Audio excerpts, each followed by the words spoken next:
Chiropractic adjustments can help alleviate knee pain in specific situations, such as a misalignment of your fibula or your tibia.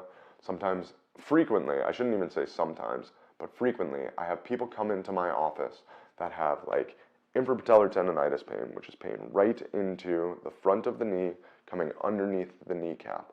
What that is caused by normally is a severe tightness of the quads, which will pull back your tib fib, and it'll cause a lot of tension onto the infrapatellar tendon. What we do, we adjust your tib fib to bring them back, proper movement through the joint, and then you alleviate the tension through the quad, which will alleviate pretty much all of the knee pain in that situation.